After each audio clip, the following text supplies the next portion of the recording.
So how many of us were told to take the straight and narrow path? You probably heard a lot if you grew up in the church. And maybe just in general of like everyday life when it comes to following the rules and doing what people tell you to do. But as you've gotten older, things have not been as easy and straightforward as they make it out to be. In fact, life has many different twists and turns that we honestly can't really help half the time. And as you keep going forward, you realize, like, I have to find my own way and my own path. And I feel like this is what it means to evolve. You start to realize that the things that you were told don't really work for you, and that you have to find your own way of understanding life and how to get through it. Especially when you realize that people will use their power to manipulate you into doing what they want you to do, so that you can be under their control and that they can have more power. And in fact, there are 3 forms of power: social, ideological, and political. Social power is basically what controls society, and like what people believe in, their culture, like just their values. And a lot of that is influenced by the media, like what we consume from reading books and watching movies and TV and the news and everything.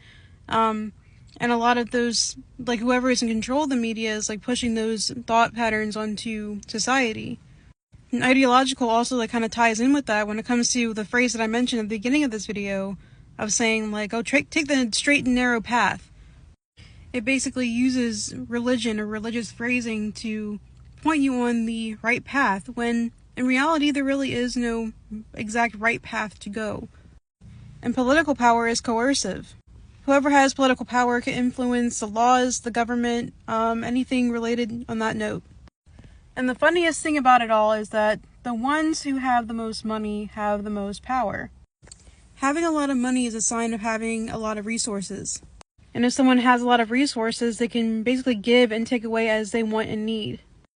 And when you take a step back and observe how life works and that how people who have all these resources are able to make all these decisions and do everything, it's not really about like whether something is right or wrong. It's about who is in control at this time.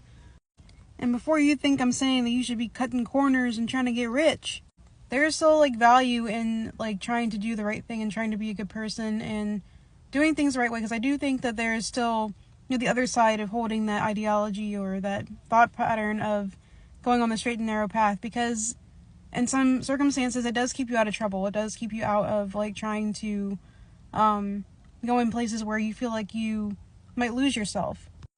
But it can be manipulated is the problem that we all have. And I think like even as like, you know, growing up and you seeing how life is, we have to realize that, you know, we shouldn't lose ourselves, but we also don't have to take the crap that we're getting from other people who try to control us and manipulate us. And that we should always be critical, ask questions, and not give up on trying to carve out our own way as well, but not to try to overpower other people, but to work together as a team.